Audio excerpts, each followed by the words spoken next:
Just a minute. Okay. Okay, so I'm not quite done cleaning this up yet, but I wanted to show you one cut of meat that's in this banjo or shoulder blade that you shouldn't ignore. If you feel across here, there's a little ridge bone right in along in here, and what you want to do is follow that ridge bone down, and then again just kind of filleting out with it, and you peel it out in a way.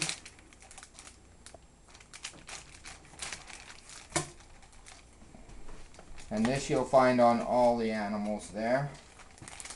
And there's another little bit of a ridge, you can just kind of slice it along on here. And you'll get this kind of a triangular piece of meat here. And this will clean out after here as well. But this piece of meat here, it's very tender. It's called a flat iron steak. This I used to always cut up as stew meat, and the reason being is it's a very nice fine cut of meat, but it also has this sinew down the middle of it.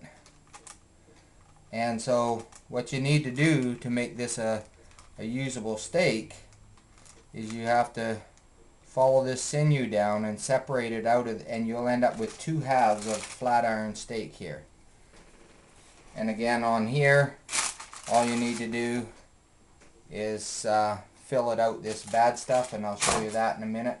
Now the rest of this stuff, it's just really easy to trim out once you got it all cleaned up. And if you find when you're cutting through this stuff, if you find more chunks of blood chalk through anywhere, you just clean it up.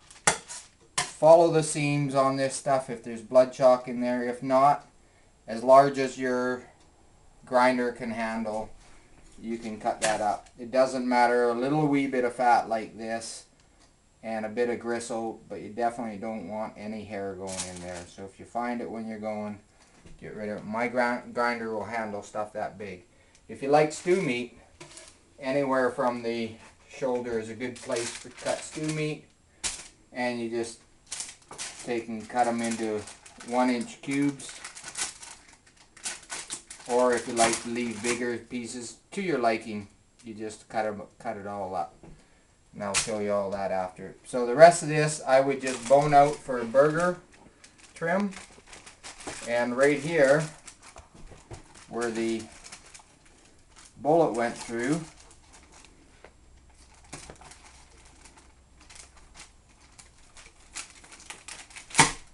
you can see that there's more blood chalk hidden in between, and if you had just done that up as through the meat saw as a roast, you wouldn't find that, and that would be pretty disgusting to cook up and eat that stuff there.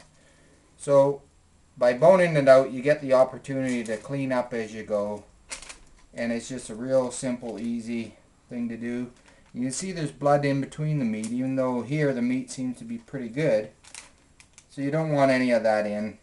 This stuff here, it's all just mushy from the force of the bullet going through. That stuff I trim all out. I don't want any of that dark bloody meat in my product there. So that will just all trim out until you get it right back to nice looking meat. And again, just trimming off any gungy stuff. It's a technical term.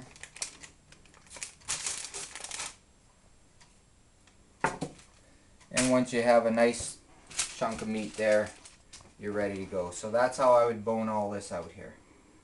Okay, I'm going to get prepared to show you how to clean up the sirloin tip now.